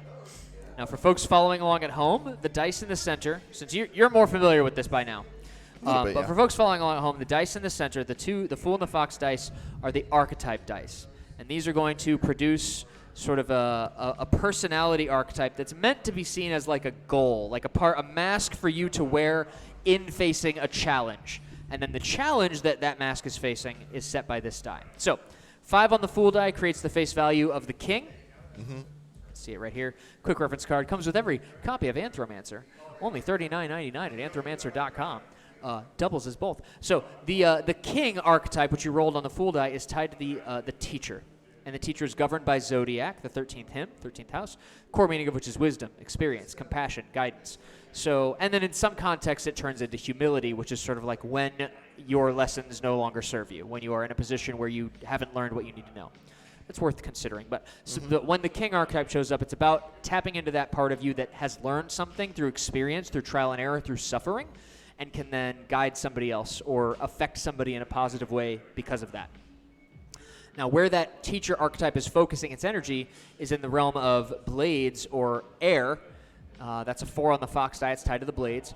Air is tied to the heart chakra. The core meaning, we use the word vibe to represent this. So mind, tribe, connection. It's the way you think about the world. And it's also the people you choose to associate with, your tribe, your family. So to be a king of blades is to be a teacher of vibe. Now, that doesn't mean that's what you are. It means that's who you need to be to deal with the conflict. Being a teacher of vibe. It's taking the lessons you've learned about communication, about getting along with people, and then also in a more internal sense about like as you grow and as you get older, you learn what you care about. You learn what your values are from seeing things that make you feel bad and seeing things that make you feel good. And over time, you figure out what you're about.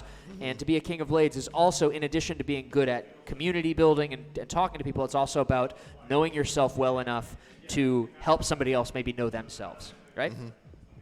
Your challenge, you rolled a 1 on the Zodiac die, and that's going to bring up the themes of Fire Eyes, the core meaning of which is authority, charge, attraction, influence. And then in some contexts, authority transforms into accountability when authority is absconded from or used neglectfully or like a tyrant or something like that. So authority, when we talk about charge, it's the dual responsibility of power, or it's power and responsibility. It's the dual nature of those two things. Yeah. It's the idea that you can be charged with a crime, you can be charged with a task, but you can also charge your phone, and then it can do crazy things. Yep. So when authority shows up as a challenge, I find that it points to one of two things. It's either going to point to a conflict with somebody who is like a boss, somebody who is an authority figure. Sometimes it's not a boss, sometimes it's a parent or like a family member or a teacher or something, somebody who has a relationship of authority over you. And when it's a conflict, it means that there's something about that relationship that isn't serving you or that you are not satisfied by. Perhaps they are not doing a good job of being authority. They're using it in a poor way. When it's internal, though, the other definition is more about snapping out of a victim consciousness and into an agency consciousness. It's the idea of taking authority, taking responsibility, recognizing that authority isn't really, it's not good or bad, but it's just sort of like it's the shit that you have to shovel if you want to have a good life. You have to be willing to open yourself to a certain type of suffering to avoid the other type of suffering, which is what happens when you just let things happen as if you have no agency in things. Yep. It's ownership. Taking ownership. So that's either taking well, and even if you interpret the challenge as having to do with an external authority, it is still tied to that notion of taking ownership and owning why you are showing up to this, why you continue to go to work for somebody that you hate or something like that, right? For sure. So King of Blades, a teacher of vibe, and your challenge is authority. Yeah. With me so far? Yeah, no, for sure. I think I'm of two minds of it. We'll see what the cards say, but right now it feels like it's somewhat tying into the last reading and sort of the themes there, but also like some other things that are kind of front of mind with life, kind of more on like the career side of things. Sure. So I guess depending on what the cards kind of spark in me, but it's I'm feeling the thread there. We'll see where it pulls. Well, let's dive on in. We're going to start over here in the past. And for those following along at home, if you have the PDF, you can see that there's a map of what the houses represent right here. Over here in the Earth House is the past. And so the card that shows up here is going to be saying something about what came before, how you ended up here at this conflict. We have the Seven of Claws. Earth in Earth, it's going to be locked in. The meaning won't change based on its element.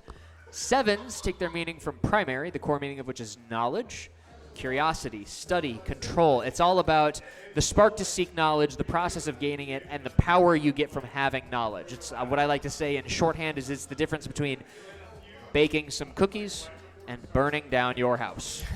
It's just the idea that, like, specifically that I like that metaphor because when you don't have any knowledge, very simple and mundane things can be dangerous. Yes. Because you don't know them, because you don't understand them. It's very easy to screw things up with that lack of knowledge.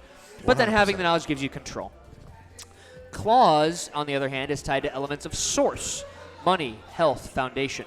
So a Seven of Claws is about knowledge of source. It has to do with a clarity or a control over things to do with your money, your finances, what you do for a living.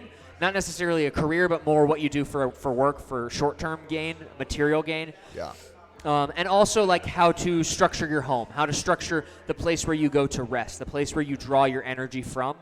Knowledge of source is all about like clarity in that house. It doesn't necessarily mean you have clarity, it doesn't mean you necessarily have everything in order as much as it means that you know how to put things in order. So this knowledge showing up in the past paints for me a picture of like you know more now than you once did about the kind of foundation you are building, about the structure you're building out of your life. And it is specifically that knowledge that is preceding and directly leading to the conflict with authority. Make sense? Yeah, for sure. I think that's making it clear in my mind of kind of what this is drawing my thought to is kind of more like the career side of things and Sure. like the work and how like the foundation of that knowledge is very much solidified as of like the last couple years, and sort of my thought process about what I want to do, how I want to do it, and who I want to do it with. Yeah. And so I think that's definitely jiving with sort of where I'm at right now. I have a pretty good idea of like what I want to be doing and who I like doing, work with, sort of the people I like to be around. For sure. And so, yeah, like definitely jive in there with it. Cool. So I think this is kind of locked in the theme in my head. Absolutely. Well, let's move into the subconscious. This house here is the water house, and I like to say the card that shows up here is the culprit. It's the thing that you're suppressing or avoiding that is having an outsized impact on the way you show up or what the conflict really feels like. Oftentimes we suppress or avoid or unconsciously subvert our ability to sense parts of ourselves. Sometimes we'll drag our feet on owning up something that we had the idea in the back of our head. It's the culprit. It's the driving emotional force of the conflict. Five of Claws, another source card, another earth card. Earth and water consumes it. When the subconscious sphere is consumed, there's a notion of your emotions being pulled in and anchored down. It tends to, like in my mind, I see it as sort of your passion being consumed from where it wants to be. Like it's being prevented. Emotions are being, your emotional energy is going towards keeping this thing at bay, keeping this thing away from your consciousness. Mm-hmm. Fives take their meaning from Dragoon, which represents thrust, choice, judgment, attack. I like to say pulling a trigger on something. And Claws, once again, is source, money, health, and foundation. So a Five of Claws is thrust in source. It's pulling the trigger on something related to that source, that foundation, the construction of whatever it is that your life is going to be.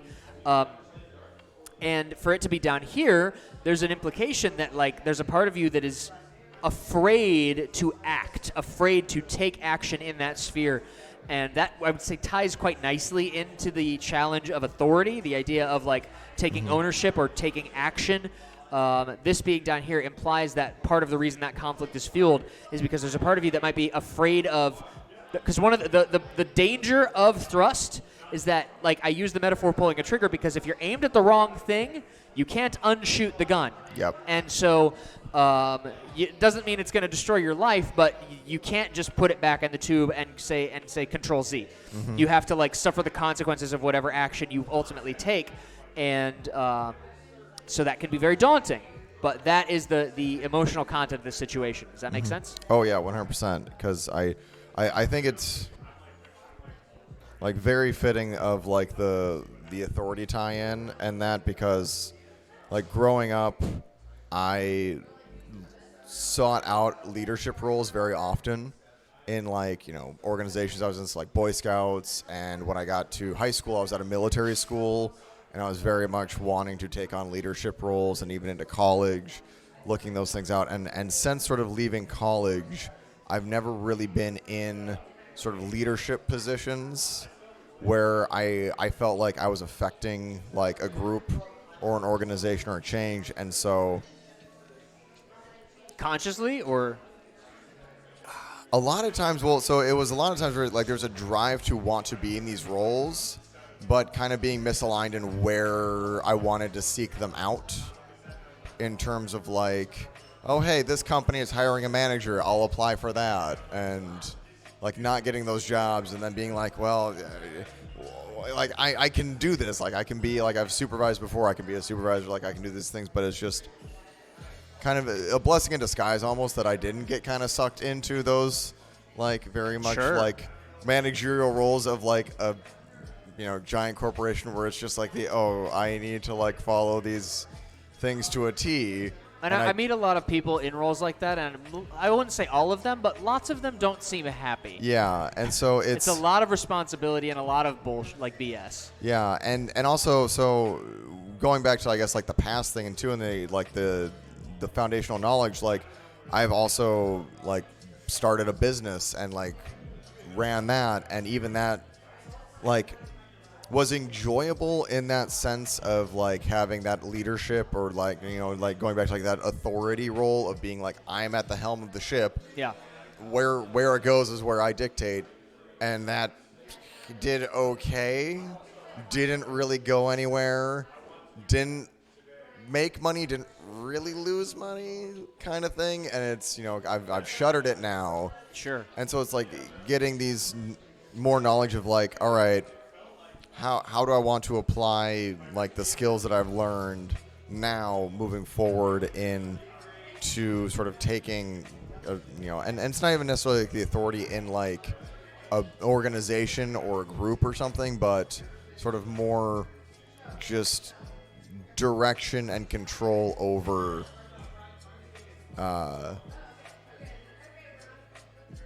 like your own situation. Yeah, like in part in that, and definitely like a desire to like be intentionality. Yeah, and like I do still gravitate towards those leadership roles because also like kind of going back to the dice, like I enjoy teaching. Yeah. Like I enjoy showing people things. I enjoy sharing what I know with people, even if it's just stupid stuff. Yeah. Like today at work, one of my younger coworkers was like getting a meme wrong, and I'm like, all right, we're gonna fix this.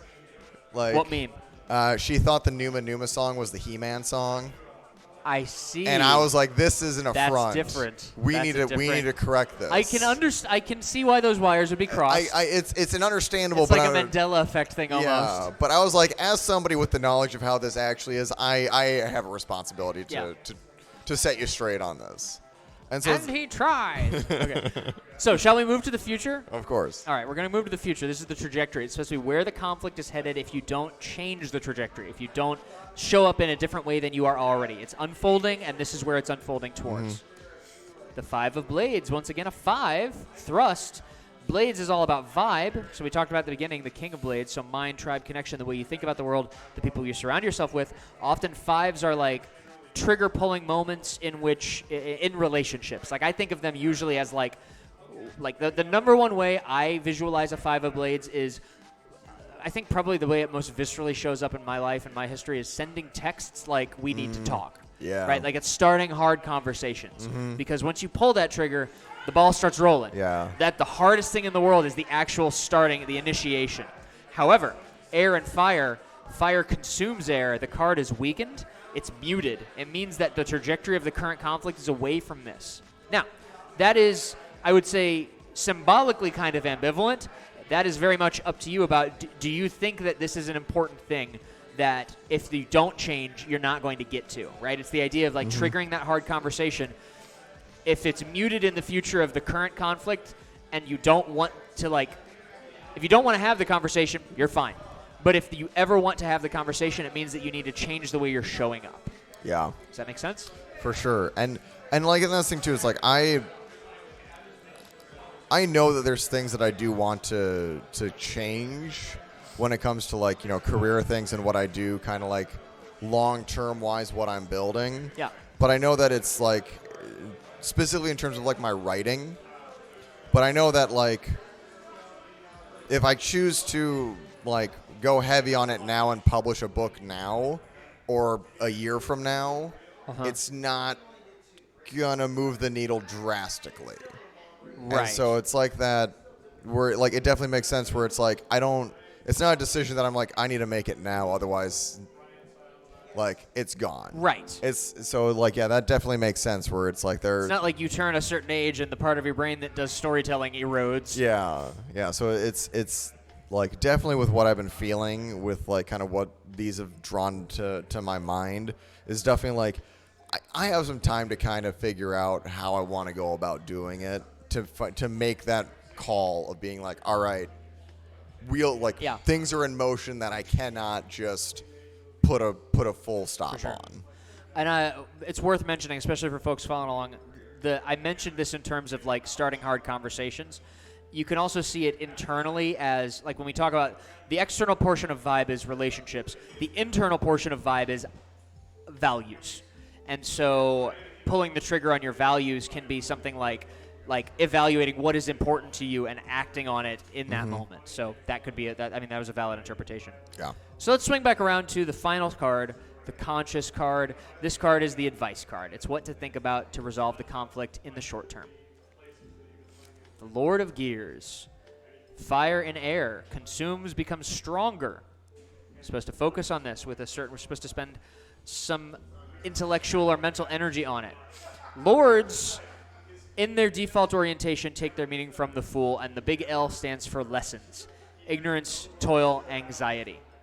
In some contexts, that'll transform into like the learning of lessons, the bliss and the flow, but not here. So for that, a lesson of Gears is tied to path, goals, duty, and direction. So Lord of Gears is a lesson in path. When I think about lessons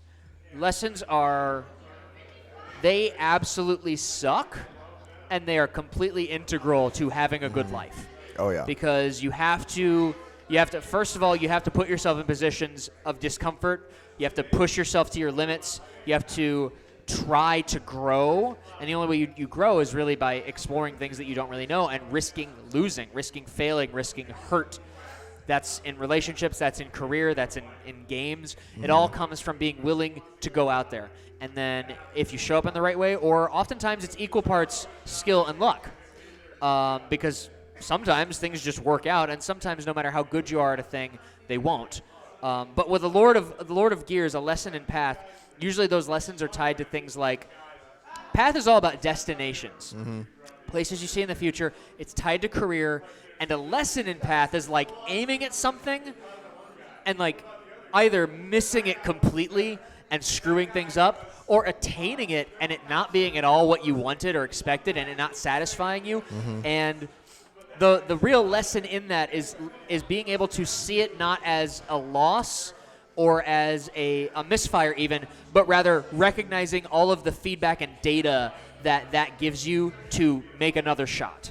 So for this as advice, it feels like what it's saying is that in order for you to resolve your conflict with authority, you need to sort of call on what you have learned so far, specifically the ways you have failed so far, and take account of what those are, take account of how that made you feel, and like for my part, when I see a Lord of Gears, it makes me think about the ways that I think if you like even just like a year, maybe 2 years ago, one of the first things I tried to do with Monday Night Mercenarium is I tried to do like 4 different game nights in different parts of the world of the city every month. And it was just so spread out, and like it's so hard to market even one event these days. And it was one of those things where I had to take that feedback and realize that, okay, here's where we build our castle. You either make it here on Mondays or you don't. Yep. And now we've actually got some stability, and it's kind of growing somewhere, but that only comes from that feedback.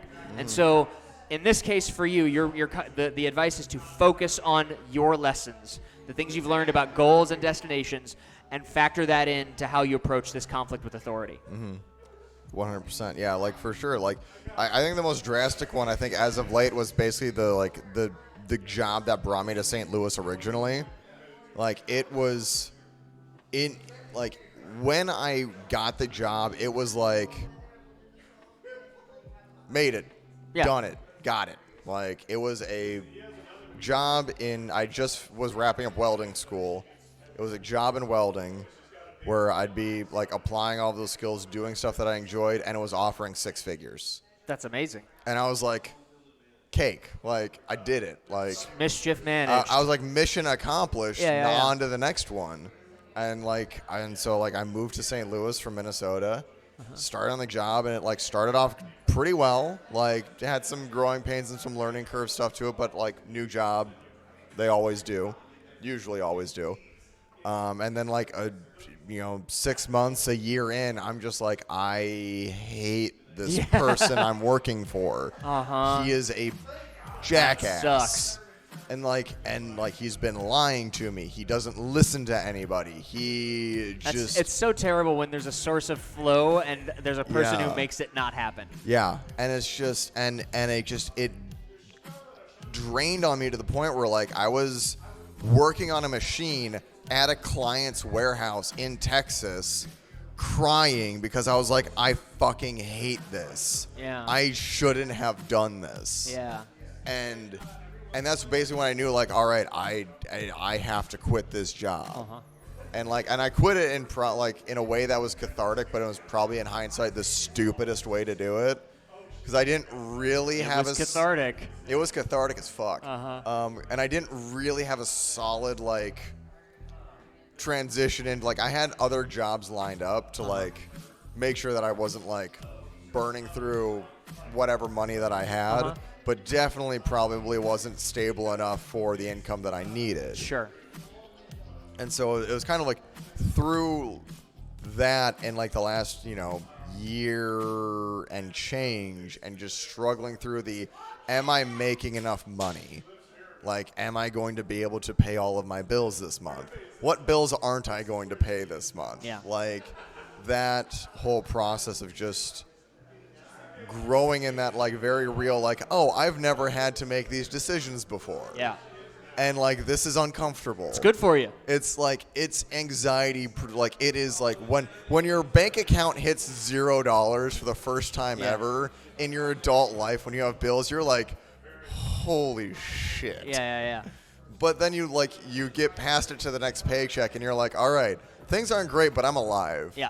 And I can pivot from this. I can grow from this. I can keep working. I can figure this out. I like to think it makes you more resilient. Yes, 100%. Because then the next time your bank account hits $0, you're like, ah, damn it. All right, well, and it's that building resiliency and building grit, and definitely a lot of lessons that I've had with that, and with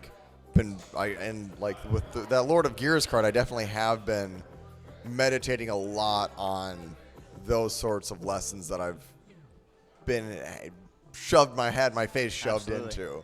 So yeah, it definitely some good thought provoking.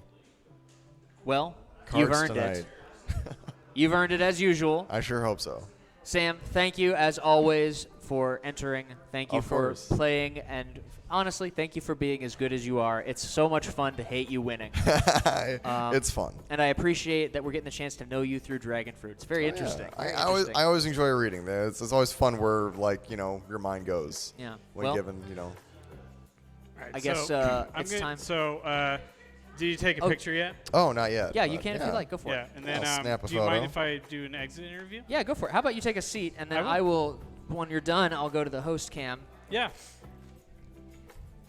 There we go. All right.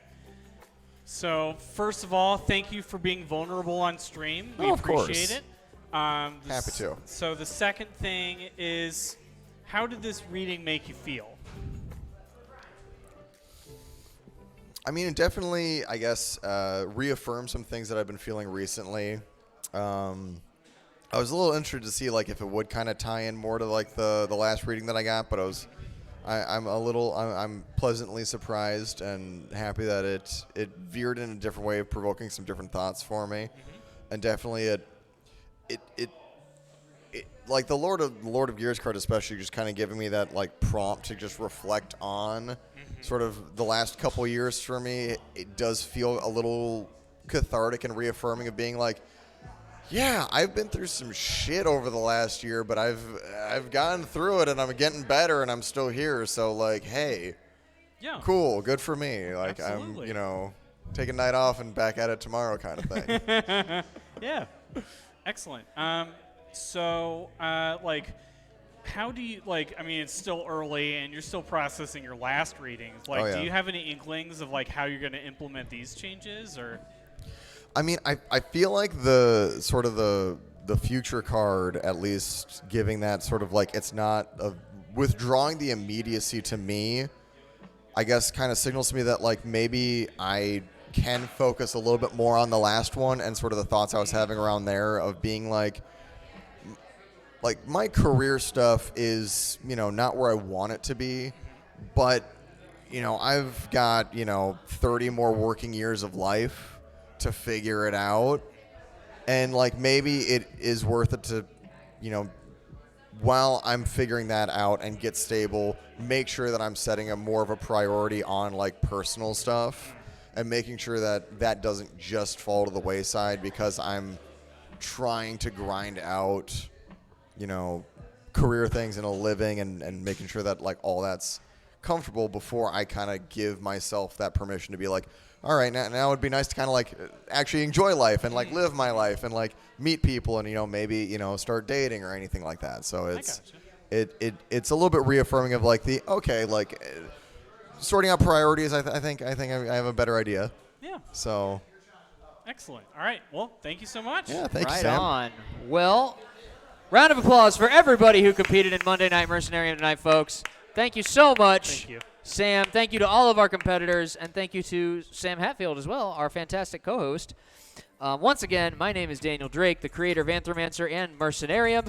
We are here every Monday night coming at you live from the Crack Fox. We are sponsored by Courtesy Diner, legendary St. Louis institution. Go and get yourself a slinger, folks. We really appreciate that. If you want to support Anthromancer or the Mercenarium stream, you can do so through Patreon, patreon.com/Anthromancer, or Anthromancy. Yeah, the QR code. The QR code has it. That spot. It's right there. You can follow us on all the socials. You can join our Discord community. You can get yourself a copy of the game, and you can join us every Monday night indefinitely at the Crack Fox downtown St. Louis for Monday Night Mercenarium, folks. We hope you'll come and join us. It's been a great evening. Thank you so much to all of our competitors. And until next time, Sam, you want to hit the stinger? Yeah. You've been watching Monday Night Mercenarium. All right, folks. We'll see you around.